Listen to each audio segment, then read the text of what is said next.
தந்தார். கர்த்தருடைய பரிசுத்த நாமத்துக்கு மகிமை உண்டாகட்டும். தேவனுடைய கிருபையினாலும் இரக்கத்தினாலும் அவர் நம்மை வைத்த பெரிதான அந்த தயவுனாலும் இந்த புதிய மாதத்துல 2வது வாரத்துல கர்த்தருடைய பிரசன்னத்தில் அமர்ந்து கர்த்தரை ஆராதிக்கவும் அவர் செய்த நன்மைகள் எல்லாம் எண்ணி பார்த்து சாட்சிகளை கொண்டு வரவும் கர்த்தர் கிருபை தந்தார். ஆகையினால அநேக சாட்சிகளை கேட்டோம். இந்த நாட்களிலே கர்த்தர் நடத்தின விதங்கள், வழிகள் ஆச்சரியமானவைகள். ஒவ்வொன்றுக்காக நான் கர்த்தரை மனதார நன்றியோடு துதிக்கிறேன். இந்த நாளிலே கர்த்தருடைய செய்திக்கு ஆதாரமாக நாம் இந்த நாளிலே திருப்பிக் கொள்வோம். ஏசாயா தீர்க்கதரிசி புத்தகம் 44வது அதிகாரம், அதனுடைய 3-4 வசனங்களை நாங்கள் வாசிக்க கேட்போம். இந்த நாளிலே இந்த ஆராதனையில இணைந்திருக்கிற, பேஸ்புக், யூடியூப்ல இணைந்திருக்கிற உங்கள் ஒவ்வொருவரையும் ஆண்டவராகிய இயேசுவின் நாமத்தினாலே நாங்கள் வாழ்த்தி வரவேற்கிறோம். இந்த வார்த்தைகள் உங்களுக்கு ஆசீர்வாதமாக இருக்கும் என்பதுல எந்த விதமான சந்தேகமும் இல்லை. ஆகையினாலே வசனத்தை கவனமா கேளுங்க. வீடுகளில் இருக்கிற உங்களுக்கு இந்த வார்த்தைகள் இன்றைக்கு ஆசீர்வாதமாய் காணப்படும். நாங்கள் ஜெபத்தோட இந்த வார்த்தைகளுக்கு நாம் செவி கொடுக்கலாம். வாசிக்கலாம். ஏசாயா தீர்க்கதரிசி புத்தகம் 44வது அதிகாரம், அதனுடைய 3-4 வசனங்களை நாம் வாசிக்க கேட்போம். தாகமுள்ளவன் மேல் தண்ணீரையும் வறண்ட நிலத்தின் மேல் ஆறுகளை ஊற்றுவேன்.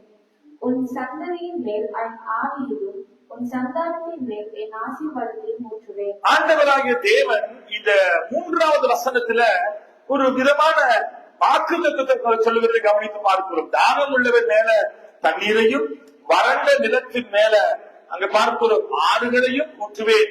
உன் சந்ததியின் மேலும் என் ஆவியையும் உன் சந்தானத்தின் மேல் என் ஆசீர்வாதத்தை ஊற்றுவேன். இந்த ஆசீர்வாதத்துக்கு ஆண்டவர் நமக்கு இப்படிப்பட்ட ஒரு ஆசீர்வாதத்தை நமக்கு வைத்திருக்கிறாரு.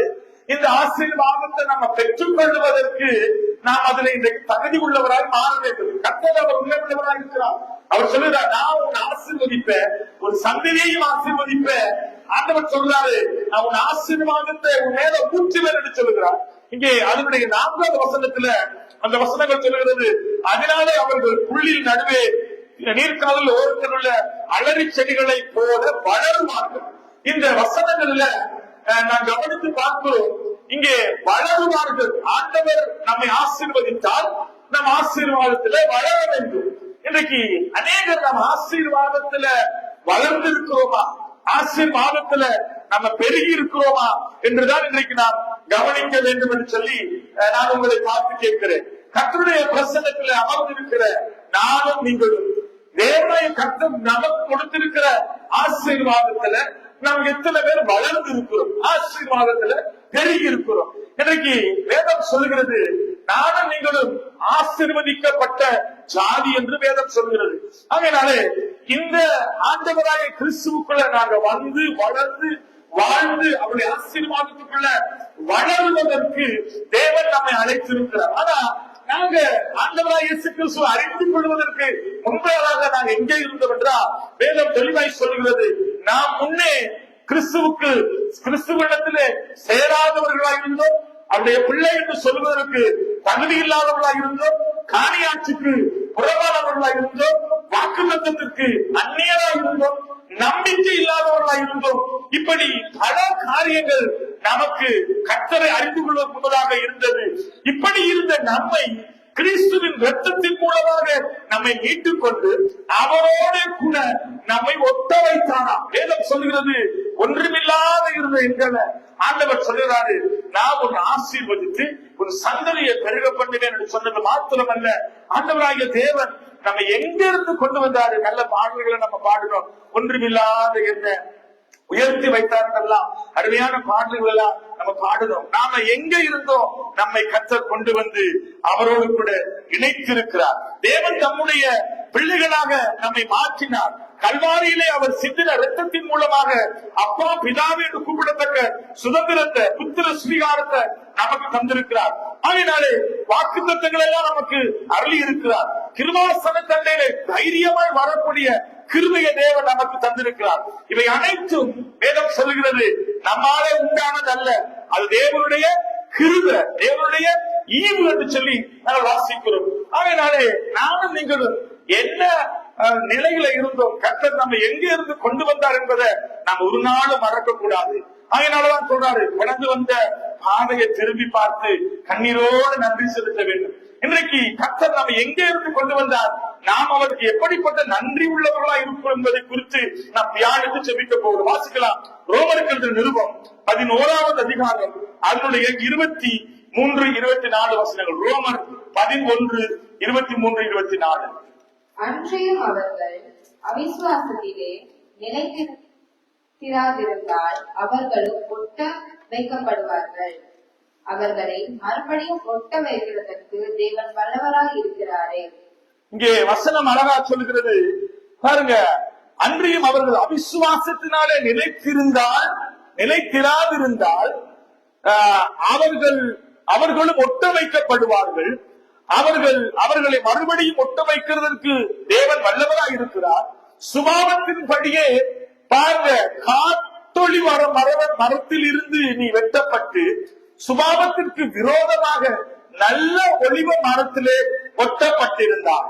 சுபாவ கிளைகளினாலே அவைகள் தங்கள் சுய ஒலிவ மரத்திலே ஒட்ட வைக்கப்பட்டது, அது நிச்சயம் அல்லவா? இங்க பாருங்க, நம்முடைய சுபாவம் என்னன்னா, வேதம் சொல்கிறது காட்டு அத்தி மரமா. நம்முடைய சுபாவம் என்ன? நம்முடைய சுபாவம் எல்லாமே காட்டு அத்தி மரமா. ஆனா ஆண்டவர் என்ன செய்யறாருன்னா, நம்முடைய சுபாவத்துக்கு எதிரா, சுபாவத்துக்கு மாறாக ஆண்டவர் நம்ம சொல்றாரு, சுபாவத்தின்படி காட்டொளிவ மரத்தில் இருந்த நீ வெட்டப்பட்டு. நம்முடைய சுபாவம் எப்படின்னா, தேவனுக்கு பிரியமில்லாத, கனி கொடுக்காத, பிரயோஜனமற்ற காட்டு ஒளிவ மரமாய் இருந்த நீ வெட்டப்பட்டு சுபாவத்துக்கு விரோதமாய் நல்ல ஒளிவ மரத்திலே ஒட்ட வைக்கப்பட்டிருந்தால் சுபாவ கிளைகளிலே அவர்கள் தங்கள் சுய ஒளிவ மரத்திலே ஒட்ட வைக்கப்படுகிறது அதிக நிச்சயம் அல்லவா? ஆண்டவர் சொல்றாரு, நாம காட்டு அத்தி ஒளிவ மரமா. ஆனா ஆண்டவர் நம்மளை கொண்டு வந்து நல்ல மரத்தோட நம்ம இணைச்சிருக்காராம். அப்படின்னா நானும் நீங்களும் இன்றைக்கு இணைக்கப்பட்டிருக்கிறது. ஆண்டவராகிய தேவன் நம்மை இணைத்தது ஒரு நல்ல ஒரு காரியத்திலே நம்மை கொண்டு அவர் இணைத்திருக்கிறார். அதனால இந்த எனக்கு என்னுடைய தகுதியினாலே அல்ல, என்னுடைய நீதியினால் அல்ல, அங்கே பார்க்கிறோம் அவருடைய கிருபையினாலதான் நாம் நிற்கிறோம். அவருடைய கிருபையினாலதான் நாம் இன்றைக்கு கர்த்தரை அறிந்து அவருடைய கிருபைக்குள்ள நாம் வாழ்ந்து கொண்டிருக்கிறோம். ஆகையினாலே நாம் இன்றைக்கு ஆராதிக்கிற இந்த தயவ கர்த்தர் எனக்கும் உங்களுக்கும் எதனாலே கொடுத்தார்னா தம்முடைய கிருபையினால. ஆகையினாலே குப்பையில புழுதியில தூசில இருந்த நம்மை தேவனாய் கர்த்தர் எடுத்து அவரோட கூட அவருடைய சமூகத்துல நம்மை ஒட்ட வைத்திருக்கிறார். அதனாலே எப்போ நாங்க 3 வேளை சாப்பாடு கிடைக்கும், எப்போ நம்ம தெருவில் இருந்து வீட்டுக்கு போவோம், எப்போ நாங்க நல்ல வஸ்திரம் உடுப்போம், எப்போ நாங்க நல்ல வாகனத்துல பிரயாணப்படுவோம், இப்படி என்றெல்லாம் பல பேரு இதை குறிச்சு வாஞ்சிக்கிறாங்க என்று நாம் இதெல்லாம் குறித்து பல நேரங்கள்ல பேசிக்கொண்டு அதை எதிர்பார்த்து ஆசையாக இருந்தாலும் என்றோ ஒரு நாள் நம்ம ஆண்டவர் நம்மை அவருடைய கிருபாசன தண்டையில நிர்மூலமாகாமல் நிற்க நமக்கு கிருபை செய்தார். இப்படிப்பட்ட எதிர்பார்ப்புகள் நமக்குள்ள இருந்தது. ஒரு நாள் நான் ஆசீர்வாதமாய் மாற மாட்டேனா, என் வாழ்க்கையில ஆசீர்வாதமாய் மாறாதா, என் தேவை சந்திக்கப்படாதா, என் குறைவு மாறாதா, இந்த வியாதி மாறாதா, இப்படி பல காரியங்களை குறித்து நாங்கள் அங்கலாய்த்துக் கொண்டிருந்த நம்மை தேவனாய கர்த்தர் என்ன செய்தார்னா, அவர் தம்முடைய கிருபாசன தண்டையில நம்மை கொண்டு வந்து நம்மை ஆசீர்வதித்து, ஏசாயா 44வது அதிகாரத்துல நாங்கள் வாசிக்க கேட்டோம், அவர் நம்மை ஆசீர்வதிக்கிறதற்கு அவர் ஆயத்தமாய் இருந்து நம்மை கர்த்தர் ஆசீர்வதித்து உயர்த்தி மேன்மைப்படுத்தினார். ஆகையினாலே நம்முடைய வாழ்க்கையில கர்த்தர் செய்த சகல உபகாரங்களையும் நானும் ஒருபோது மறக்கக்கூடாது. அவர் செய்த நன்மைகள் எல்லாவற்றையும் எண்ணி பார்த்து எப்பொழுதுமே நாங்கள் அவருக்கு நன்றி உள்ளவர்களாய் நாம் இருக்க வேண்டும்.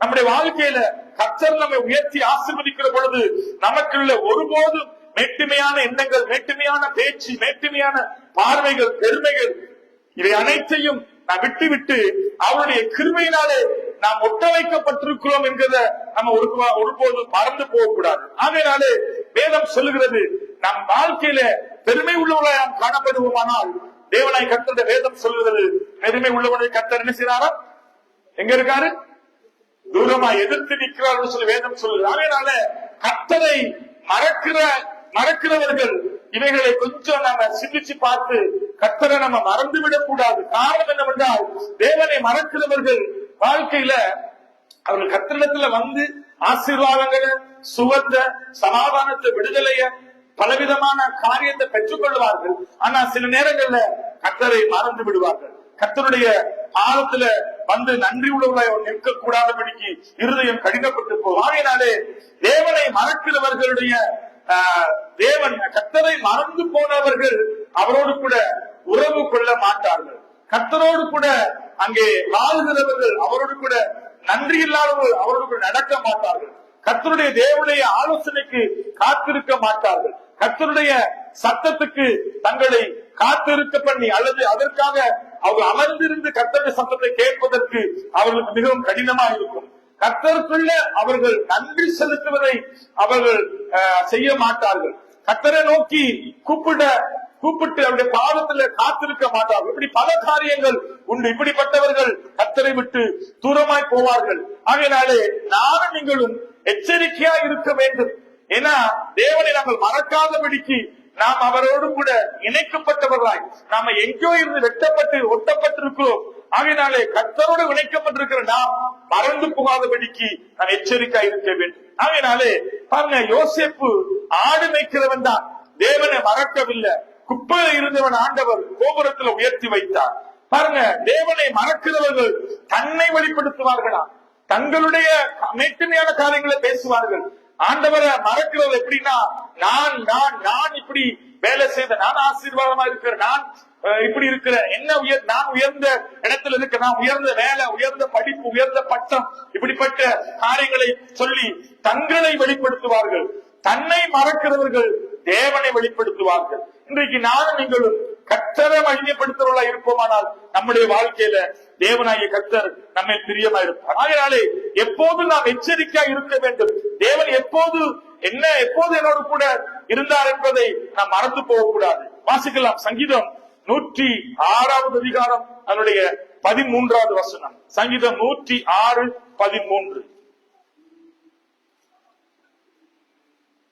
ஆனாலும் சீக்கிரமாய் அவருடைய கிரியைகளை மறந்தார்கள்.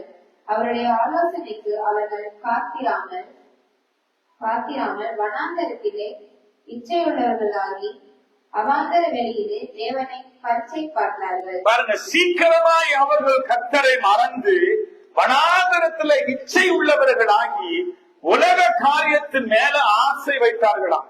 இன்றைக்கு வேதம் சொல்லுகிறது, நானும் நீங்களும் கர்த்தரை மறக்க கூடாது. ஆனா சீக்கிரமாய் கர்த்தரை மறக்கிற ஒரு கூட்டம் இருக்கு.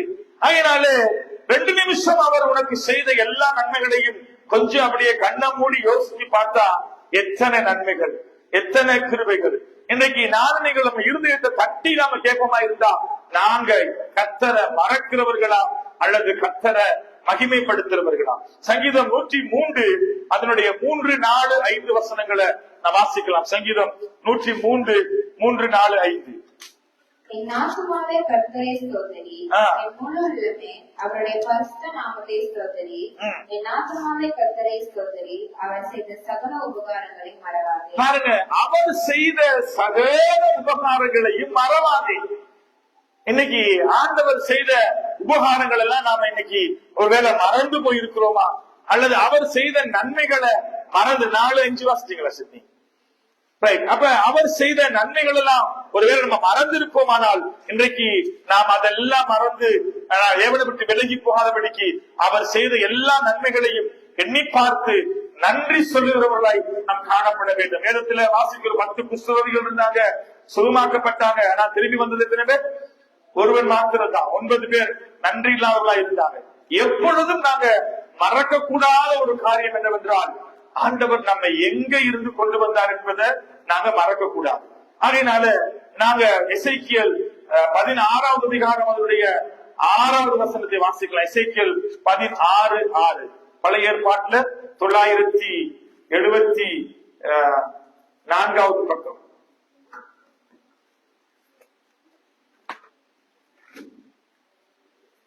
எசேக்கியேல்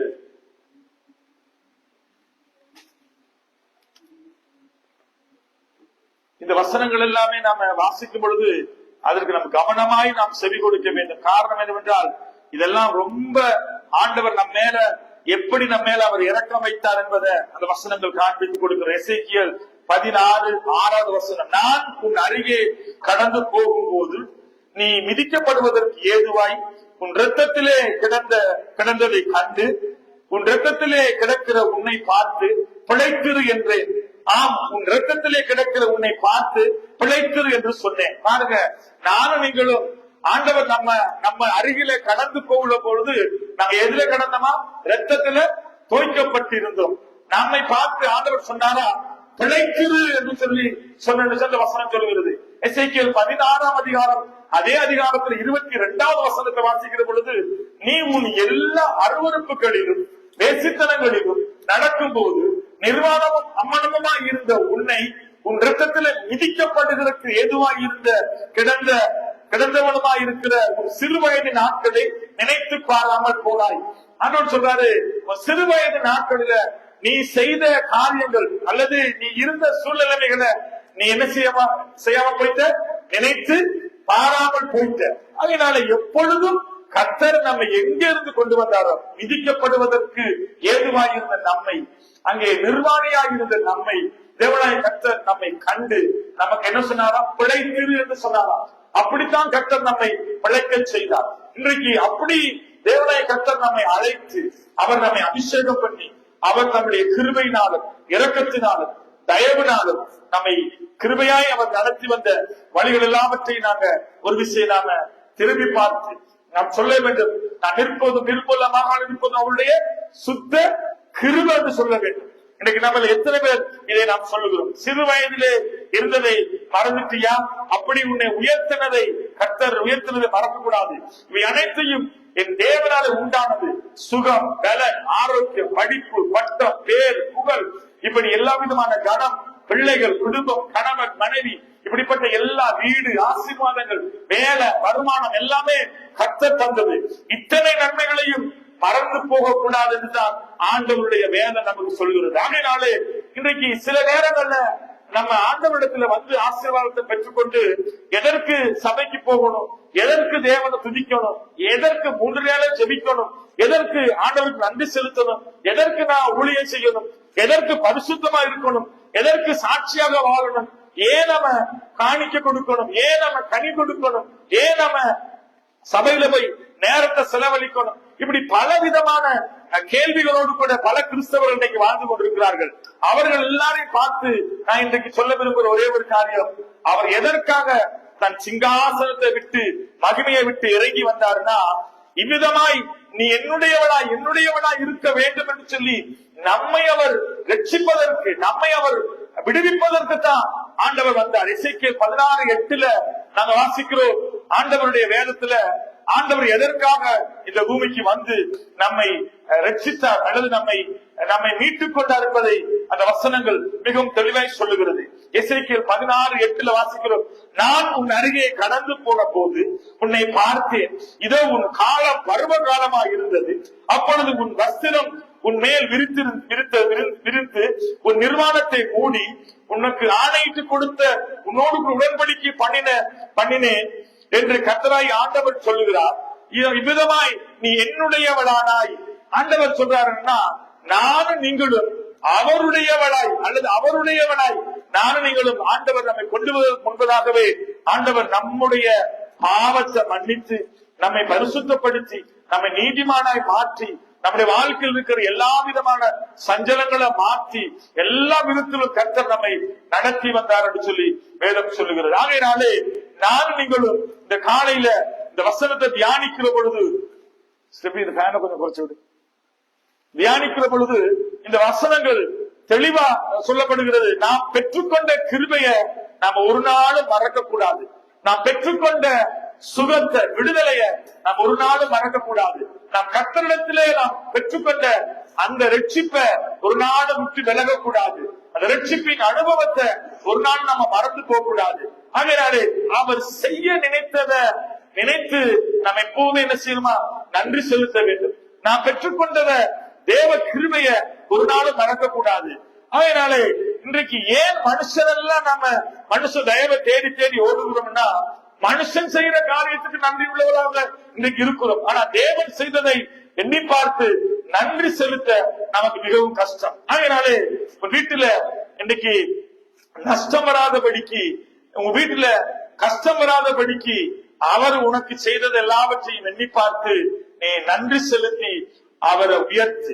நீ கர்த்தருக்கு நன்றி செலுத்த உனக்கு கஷ்டம்னா உன் வீட்டுக்கு நஷ்டம் தான் வரும். அதனாலே அவர் உன்னை தனக்கென்று ஏற்படுத்தினாரா, அவர்களை நிலைத்திருக்க வேண்டும். ஆகவே அவர்களை நாம் நிலைத்திருக்கிற பொழுது ஆண்டவராகிய தேவன் நமக்கு கொடுத்த எல்லா விதமான கிருபைக்குள்ள தேவன் நம்மை நடத்துவார். ஆகையினாலே இந்த காலையில ஆண்டவருடைய பிரசன்னத்துல நிற்கிற உங்களை பார்த்து நான் சொல்லுகிறேன், 2 விதமான காரியங்கள் நம்முடைய வாழ்க்கையில நம்ம எடுக்க வேண்டிய தீர்மானங்கள் உண்டு. ஒரு சில காரியங்களை நான் ஜெபிக்க விரும்புகிறேன். இந்த வார்த்தையின்படி இப்படி நம்மிடத்துல தேவன் எதிர்பார்க்கிற 3 காரியம் நம்ம மறக்க கூடாதபடிக்கு நாம செய்ய வேண்டிய 3 காரியம் ஒன்று ரோமர் 11வது அதிகாரம் அதனுடைய 20வது வசனத்திலே வாசிக்கிறோம். ரோமருக்கு நிருபம் 11:20 அந்த வசனங்கள் இப்படியாய் சொல்லுகிறது, நானும் நீங்களும் இன்றைக்கு அறிந்து கொள்ள வேண்டிய சில காரியங்கள். ரோமர் 11:20, நல்லது அவிசுவாசத்தினாலே அவைகள் முறித்து போடப்பட்டன, நீ விசுவாசத்தினாலே நிற்கிறாய், மேட்டுமையான சிந்தை இராமல் பயந்திரு, சுபாவத்தின் கிளைகளை தேவன் தப்ப விடாதிருக்க உன்னையும் தப்ப விடாதபடிக்கு எச்சரிக்கையாகுது. இந்த காலையில ஆண்டவர் நம்மை பார்த்து சொல்லுகிற சில காரியங்கள், நானும் நீங்களும் எச்சரிக்கையா இருக்க வேண்டுமா? எதற்கு எச்சரிக்கையா இருக்க வேண்டும்னா, மேட்டுமையான சிந்தைகள், மேட்டுமையான பெருமைகள், நன்றி இல்லாத காரியங்கள், இப்படிப்பட்ட காரியத்துக்கு நாங்க எச்சரிக்கையா இருக்க வேண்டும். சங்கீதம் 103:2 நாம அவர் செய்த சகல உபகாரங்களை மறந்து போகாதபடிக்கு நானும் நீங்களும் எச்சரிக்கையா இருக்க வேண்டும். எத்தனையோ காரியங்களை குறித்து இன்னைக்கு அநேகர் கவலைப்பட்டு கலங்கி நிற்கிறார்கள். இவைகளெல்லாம் நமக்கு கிடைக்குமா, கிடைக்காதா, இவைகளெல்லாம் நம்ம பெற்றுக்கொள்ள முடியுமான்னு சொல்லி பல காரியங்கள் இருக்கிறது. ஆகையினாலே இந்த ஆண்டவர் நம்மை பார்த்து சொல்கிற காரியம் என்னவென்றால், தேவன் நமக்கு செய்த காரியங்கள் எல்லாமே எண்ணி பார்த்து நன்றி செலுத்துவதில் நானும் நீங்களும் பயந்திருக்க வேண்டும். கர்த்தருக்கு பயப்படுகிற ஒரு பயம் நமக்குள்ளே காணப்பட வேண்டும். தொடர்ந்து ரோமர்கள் 11ஆம் அதிகாரம் 22வது வசனத்தை வாசிக்கிற பொழுது, ஆகையால் தேவனுடைய தயவையும் கண்டிப்பையும் பார், விழுந்தவரிடத்திலே கண்டிப்பையும் உன்னிடத்திலே தயவையும் காண்பித்தார், அந்த தயவிலே நிலைத்திருப்பாயானால் உனக்கு தயவு கிடைக்கும், நினைத்திராவிட்டால் நீயும் வெட்டுண்டு போவாய். ஆண்டவர் சொல்லுறாருன்னா ஒரு சில எச்சரிக்கை சொல்லுறார். எப்படின்னா, எச்சரிக்கையா இருக்க வேண்டும். எதனால நாம் வெட்டப்பட்டோமோ என்பதை நினைத்து எச்சரிக்கையா இருக்க வேண்டும். வெட்டப்பட்டது எதனாலன்னா, வெட்டப்பட்டவர்களிடத்துல ஆண்டவர் நம்மை இணைத்து, ஆண்டவராகிய தேவனாய் கர்த்தர் அவர் நம்மை தம்முடைய கனி கொடுக்கிற மரமாய் தேவன் நம்மை வளரும்படியாய் அவர் நம்மை இந்த காலத்திலே அவர் எதிர்பார்க்கிறார். அதனாலே ஒன்று, அவர் செய்த உபகாரங்களை மறக்கக்கூடாது. அவர் இதுவரை நடத்தி வந்ததினால எதையும் நாம மறந்து போகக்கூடாது. எரேமியா தீர்க்கதரிசி புத்தகம் 2வது அதிகாரம் 32 வாசிக்கலாம். எரேமியா 2:32, சங்கீதம் 106:13. ஒரு பெண் தன் ஆபரணத்தையும் ஒரு மணவாட்டி தன் ஆடைகளையும் மறப்பாதோ? என் ஜனங்களோ எண்ணி முடியாத நாட்களாய் என்னை மறந்து விட்டார்கள். பாருங்க, என் ஜனங்களோ எண்ணி முடியாத நாட்களாய் என்னை மறந்து விட்டார்களா? இன்னைக்கு பாருங்க, ஆண்டவரிடத்துல அற்புதங்களை, சுகத்தை, விடுதலைய பெற்றவர்கள் எத்தனை ஆயிரம் பேர் இந்த திருச்சபையில அவர்கள் வந்த காரியங்கள் எல்லாமே வேதனையோட கண்ணீரோட சுகத்தை, விடுதலையை பெற்றவர்கள், பிசாசு கட்டுக்கள் விடுதலையாக எண்ணி முடியாத ஜனங்கள். ஆனா அவர்கள் எண்ணி முடியாத நாட்களாய் அவர்கள் என்ன செய்தார்களா? மறந்தார்களா? வாசிக்கலாம், சங்கீதம் 106:13. ஆனாலும் சீக்கிரமாய் அவருடைய கிரிகளை மறந்தார்கள், அவருடைய ஆலோசனைக்கு அவர்கள் காத்திராமல் வனாந்தரத்திலே இச்சை உள்ளவர்களாகி அவாந்தர வழியிலே தேவனை பரிசை பார்த்தார்கள். பாருங்க, சீக்கிரமாய் என்னை மறந்தார்கள். இன்றைக்கு ஆண்டவரை எண்ணி முடியாத நாட்களா என்னை மறந்தார்கள் என்று சொல்லி எரேமியாவில் வாசிக்கிறோம். சங்கீதத்துல சீக்கிரமா என்னை மறந்தார்கள் என்று நாங்கள் வாசிக்கிறோம். இன்றைக்கு கர்த்தரிடத்துல பெற்றுக்கொண்ட சகல உபகாரங்களையும், சகல நன்மைகளையும், அவைகளை எல்லாம் இன்றைக்கு பல நேரத்துல மறந்து போகிற ஒரு கூட்டம் உண்டு. அதனால என் ஜனங்களோ எண்ணி முடியாத நாட்களாய் என்னை மறந்து விட்டார்கள். இது ஒரு நாள் அல்ல, 2 நாள் அல்ல, எண்ணி முடியாத நாட்கள். ஆண்டவர் பார்க்கிறார், எப்ப என் பக்கமாய் திரும்புவான், எப்ப என் சமூகத்திலே வந்து அமர்வான், எப்ப நான் செய்த காரியங்களுக்கு நன்றி உள்ளவனாய் மாறுவான். ஆனா ஜனங்கள் ஆண்டவரை மறந்து, அவர்கள் அங்கே தேவனை மறந்து போன காலங்கள் எத்தனை. இன்றைக்கு மனுஷன் செய்ததை தான் நினைக்கிறோம், தேவன் செய்தது எல்லாமே மறந்து போகிறோம். ஆகையினாலதான் வெளிப்படுத்துகிற சுவிசேஷத்துல 2:4 ஆண்டவர் சொல்லுகிறார், ஆதியில இருந்த அன்பை நீ விட்டாய் என்று உன் பேர்ல எனக்கு குறை உண்டு என்று சொல்லியும், எரேமியா 2:2 நாங்க வாசிக்கிறோம். ஆண்டவருடைய வேதத்துல ஆண்டவருடைய வார்த்தை சொல்லுகிறது, ஆதியிலே மணவாளன் மேல் இருந்த அந்த அன்பு கடைசி வரை அங்கே அவர் நம்மை நினைத்திருக்கிறார். வாசிக்கலாம் எரேமியா 2:2.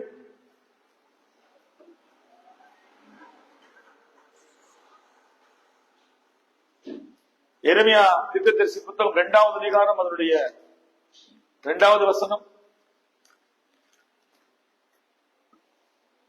நீ போய் எருசலேமின் செவிகளிலே கேட்கும்படி கூப்பிட்டு சொல்ல வேண்டியது என்னவென்றால், விதைக்கப்படாத தேசமாகிய வனாந்திரத்திலே நீ என்னை பின்பற்றி வந்த உன் இளவயதின் பக்தியையும் நீ வாழ்க்கைப்பட்ட போது உனக்கு இருந்த நேசத்தையும் நினைத்திருக்கிறேன் என்று கர்த்தர் சொல்லுகிறார். நீ மறந்துட்ட, ஆண்டவர் சொல்றாருன்னா நான் உன்னை நினைத்திருக்கிறேன்.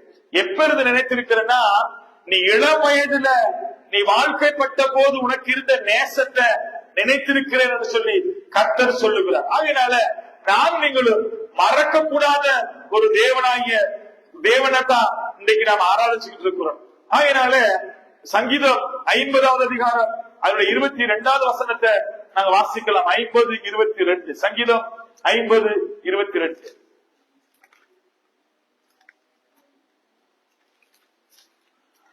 தேவனை மறந்தவர்களோ இதை சிந்தித்துக் கொள்ளுங்கள். தேவனை மறந்தவர்களோ இதை சிந்தித்துக் கொள்ளுங்கள். இல்லாவிட்டால் நான் உங்களை பீறி போடுவேன். இல்லாவிட்டால் நான் உங்களை பீறி போடுவேன். ஒருவரும் உங்களை விடுவிப்பதில்லை. ஒருவரும் உங்களை விடுவிப்பதில்லை. ஆண்டவர் சொல்றாரே, தேவனை மறந்துட்டீங்களா? நான் செய்த நன்மைகளை மறந்துட்டீங்களா? நான் உங்களை எடுத்துட்டு வந்த, எங்க இருந்து உங்களை நான் எடுத்துக்கொண்டு வந்த, தூக்கிட்டு வந்த, எங்க இருந்து உங்களை வெட்டி கொண்டு ஒட்டி இருக்கிற உங்க சுபாவம் எப்படி இருந்தது, உங்க சுபாவத்தையே மாத்தி இருக்குன்னு சொல்லி ஆண்டவர் சொல்லுகிறாரு. இப்படி நீங்க என்ன மறந்துனீங்கன்னா நான் உங்களை பீறி போடுவேனா? ஒருவரால் உங்களை என்ன செய்ய முடியாதா? காப்பாற்ற முடியாது. இன்னைக்கு பல குடும்பங்களை நான் அறிந்திருக்கிறேன், கர்த்தரை மறந்தாங்க. இன்னைக்கு அவருடைய வாழ்க்கை எல்லாமே திருத்த முடியாத, அல்லது அவங்கள திரும்பவுமாய் தேவ சமூகத்துக்கு கொண்டு வரக்கூடாதபடிக்கு வாழ்க்கை முழுவதும் அங்க சிதைந்து போய் வேதனையும் கண்ணீருமாய் பலவிதமான பழக்க வழக்கங்களுக்கு கட்டப்பட்டு பிள்ளைகள் இன்றைக்கு சிதறடிக்கப்பட்டு வாழுகிறதை நான் அறிந்திருக்கிறேன்.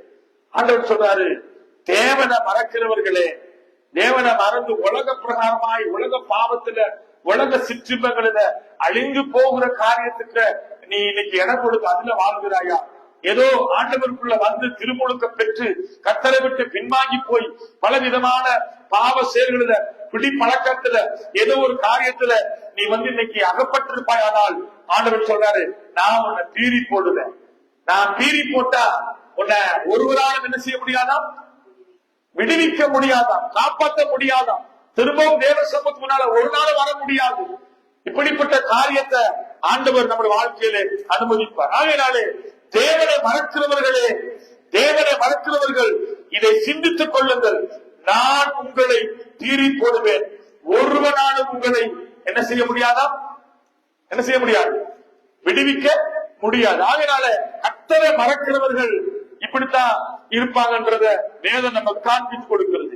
இந்த காலையில ஆண்டவருடைய சமூகத்துல நிற்கிற உங்களை பார்த்து நான் சொல்லுகிற ஒரே ஒரு காரியம் என்னவென்றால், ஆண்டவராகிய தேவன் உங்களையும் என்னையும் அழைத்து அபிஷேகித்து முன்குறித்து ஆண்டவர் எங்களை ஏதோ ஒரு காட்டத்தி ஒளிவ மரம், காட்டொளிவ மரமா இருந்த நம்மை கர்த்தர் என்று கொண்டு வந்து அஸ்திமர ஒளிவ மரத்தோட நம்மை இணைத்து நமக்கென்று ஒரு தரிசனத்தை, திட்டத்தை அவர் நம்மை அழைத்து நமக்கென்று வைத்திருந்த ஒரு நோக்கத்தை நம்ம மேல அவர் வைத்திருக்கிறார். இன்றைக்கு நம்மள அநேகர் என்ன செய்யணும்னா, அவர் நமக்கு வைத்திருக்கிற திட்டத்தை விட்டு விலகி அவர் அழைப்பை விட்டு விலகி நமக்குன்னு அவர் கொடுத்திருக்கிற அபிஷேகத்தை இழந்து சில வேளையில அழைப்பை விட்டு இன்றைக்கு பல நேரங்களில பின்வாங்கி போனவர்களை நான் அறிந்திருக்கிறேன். ஆகையினால இன்றைக்கு ஆண்டவர் நம்மை பார்த்து சொல்லுகிற ஒரே ஒரு காரியம், ஆண்டவராகிய தேவனாய் கர்த்தர் நமக்கு கொடுத்திருக்கிற காரியம் என்னவென்றால், நான் உன்னை ஆசீர்வதிப்பேன். ஏசாயா 44:3 தெளிவாய் சொல்லுகிறார். அங்கே பார்க்கிறோம். அந்த வசனத்தை மாத்திரம் நாங்க வாசித்து நாம் ஜெபிக்க போகிறோம். ஏசாயா 44:3 அங்கே முதலாவது நம்ம வாசித்த வேத வசனமே அதுதான். தாகம் உள்ளவன் மேல தண்ணீரையும் வறண்ட நிலத்தின் மேல ஆறுகளையும் ஊற்றுவேன். தாகமா இருந்தீனா கர்த்தர் உன் மேல தண்ணீரை ஊற்றுவார், உன்னை ஆசீர்வதிப்பார். நீ வறண்டு போயிருக்கிற உன்னிடத்துல ஆறுகளை பெருக பண்ணுவார். உன் சந்ததியின் மேல என் ஆவியையும் உன் சந்தானத்தின் மேல என் ஆசீர்வாதத்தை ஊற்றுவேன். அதனாலே அவர்கள் புள்ளிலே நடுவே நீர்காலில ஓரத்தில் உள்ள அலறி செடியை போல வளருவார்கள். ஒருவன் நான் கர்த்தருடையவன் என்பான், ஒருவன் யாக்கோபின் பெயரை தரித்துக் கொள்ளுவான், ஒருவன் தன் கர்த்தருடையவன் என்று கையெழுத்து போட்டு இஸ்ரவேலின் நாமத்தை தரித்துக் கொள்ளுவான். நான் முந்தினவரும் நான் பிந்தினவரும், என்னை தவிர வேறு தேவன் இல்லை என்றும், இஸ்ரவேல் ராஜாவாகிய கர்த்தரும் சேனைகளின் கர்த்தருமாயிருக்கிற அவருடைய மீட்பருமாயிருக்கிற கர்த்தராகிய நான் சொல்லுகிறேன். ஆகையினால இன்றைக்கு உங்களை பார்த்து நான் சொல்லுறேன், அவர் உங்களை ஆசீர்வதிக்க விரும்புகிறார். உங்களை மாத்திரமல்ல, உங்கள் சந்ததியை அவர் ஆசீர்வதிக்க விரும்புகிறார். நீங்க அவர் உங்களை ஆசீர்வதிச்சாருன்னா அந்த ஆசீர்வாதத்தில் நீங்க வளருவீர்கள். வேதம் சொல்லுகிறது, கர்த்தரிடத்திலிருந்து வருகிற ஆசீர்வாதத்துல என்ன இருக்காதா? வேதனை இருக்காதா? ஆண்டவர் உங்களை ஆசீர்வதிச்சாருன்னா உங்க வாழ்க்கையில வேதனை இருக்காது. உங்க தலையை அவர் நிமிரம் பண்ணுவார். நீங்க செழித்திருப்பீங்க, நீங்க வளருவீர்கள்.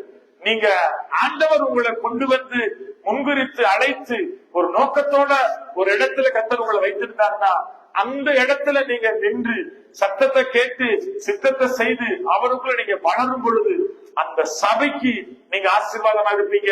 அந்த சபையில கர்த்தருடைய மகிமையின் பிரசனத்துல நீங்க நின்று கர்த்தருக்கு நன்றி உள்ளவர்களா நிற்கிற பொழுது நீங்க வளருவீங்க, நீங்க ஆசீர்வாதமா இருப்பீங்க. உங்க வாழ்க்கையில கர்த்தர் செய்த காரியங்கள் பயங்கரமா இருக்கும்.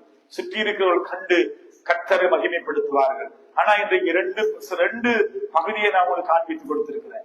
ஆண்டவர் உங்களை ஆசீர்வதிச்சு விட்டாருன்னா நீங்க வளருவீங்க, நீங்க வளர்ந்து பெருகுவீங்க. நீங்க ஆசீர்வாதமா இருக்கிற காலத்துல கர்த்தர் உங்களை ஆசீர்வதித்ததை என்ன செய்யக்கூடாது? மறக்க கூடாது. நாங்க வாசிச்சோம் இல்லையா? அவர் செய்த என் ஆத்துமாவே கர்த்தரை ஸ்தோத்தரி, என் முழு உள்ளமே அவருடைய பரிசுத்த நாமத்தை ஸ்தோத்தரி. அவர் செய்த என்னது?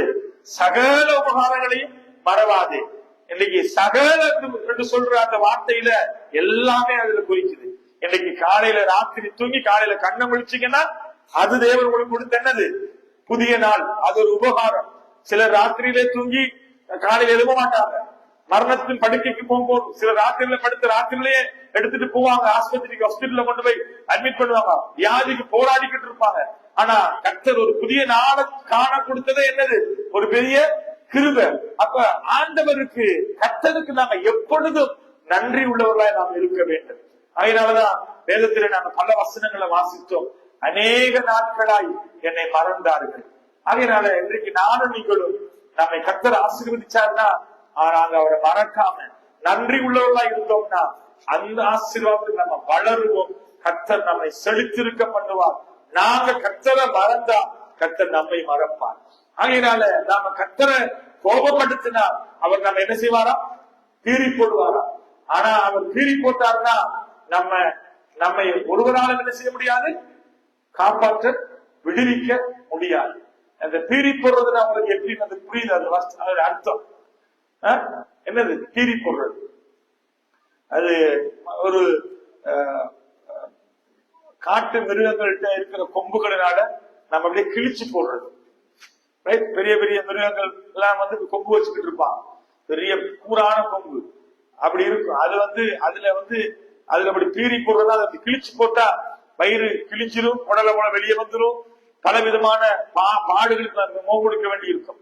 ஆனா கர்த்தரை நம்ம மறக்காதபடிக்கு அவரிடத்துல நாம உண்மையுள்ளவராக இருந்தா கர்த்தர் நம்ம என்ன செய்வாரா? சகல பாடுகளுக்கும் பிரச்சனைகளுக்கும் தேவன் நம்ம என்ன செய்வாரா? விடுவிப்பாரா? இப்ப நான் உங்களை பார்த்து கேட்கிறேன், ஆண்டவருடைய பார்வையில அவர் செய்த சகல உபகாரங்களையும் மறக்கிற விசுவாசியா நாம நாள்தோறும் அவருக்கு நன்றி செலுத்துற விசுவாசியா? நீங்க ஒரு சிலர் இந்த இடத்துல வாரந்தோறும் தேவசமத்தில் வந்து அமர்ந்து கர்த்தருக்கு நன்றி செலுத்துனீங்க. அதை பார்க்கும்போது எனக்கு ரொம்ப சந்தோஷமா இருக்கு. சில நேரங்கள் நான் திட்டுறது உண்டு. இன்னைக்கு காலையில கூடி ஒரு சகோதரியை குறிச்சு நான் பேசிக்கிட்டு இருந்தேன். என்ன பேசிக்கிட்டு இருந்தேன்னா, எவ்வளவுதான் திட்டுனாலும் எவ்வளவுதான் சத்தம் போட்டாலும் அந்த சகோதரி வந்து தேவ சமூகத்துல வந்து உட்கார்ந்துருவான். நான் இன்னைக்கு காலையில நான் பேசிக்கிட்டு இருந்தேன். இதெல்லாம் நல்ல பழக்கம். ஆனா நான் சொல்றேன், நீங்க இன்னும் வளரணும், ஆண்டவருடைய ஆசீர்வாதத்துல வளரணும். சும்மா வந்து உட்கார்ந்துட்டு போறது இல்லை, அது பிரயோஜனமற்றது. நீங்க வளரும் பொழுதுதான் நீங்க தேவனுக்கு பிரியமானவர்களை மாறுறீங்க. அதனால கர்த்தர் உங்களை ஆசீர்வதிச்சாருன்னா அதுல வேதனை இருக்காது.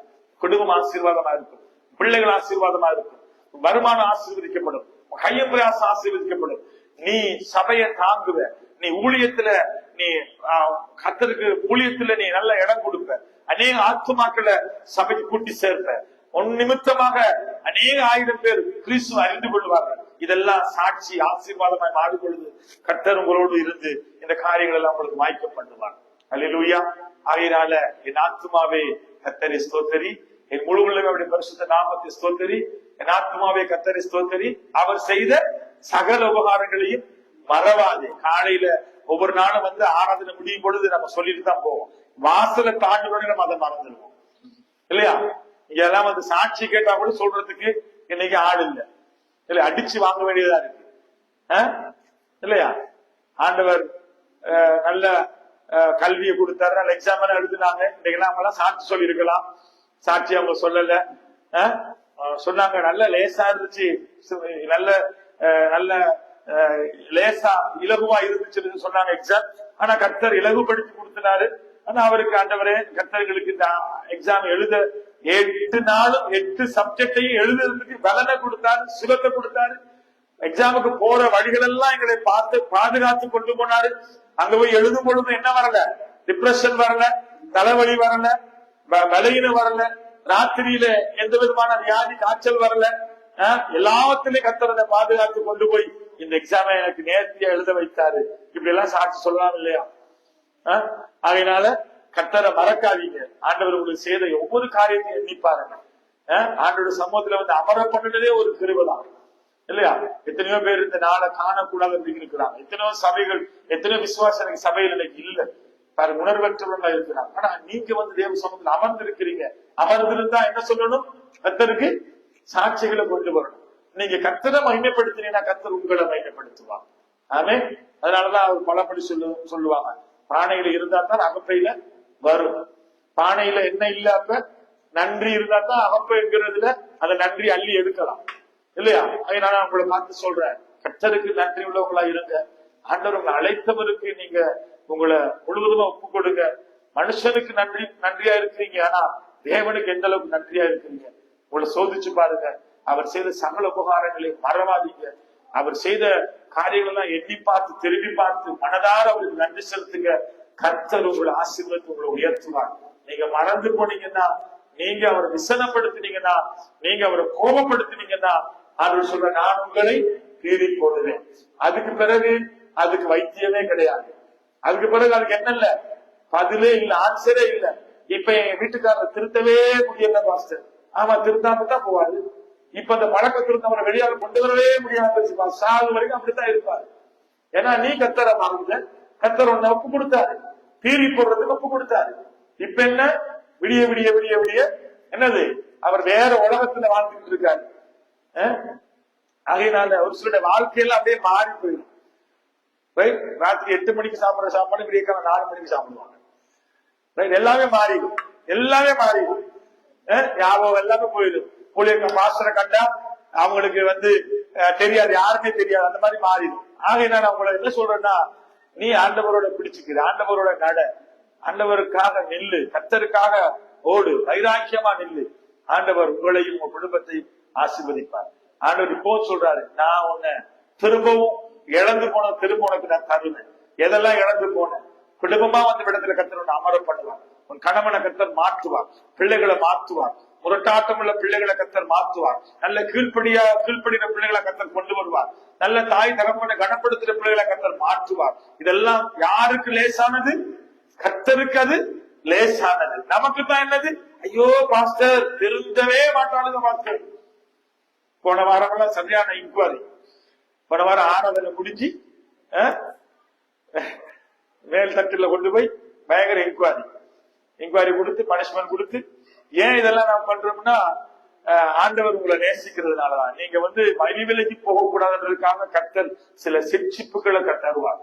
வேதம் சொல்லுறது, சிற்சிக்கிற மனுஷன் தகப்பன் தன் பிள்ளை என்ன செய்யறானா? நேசிக்கிறானா.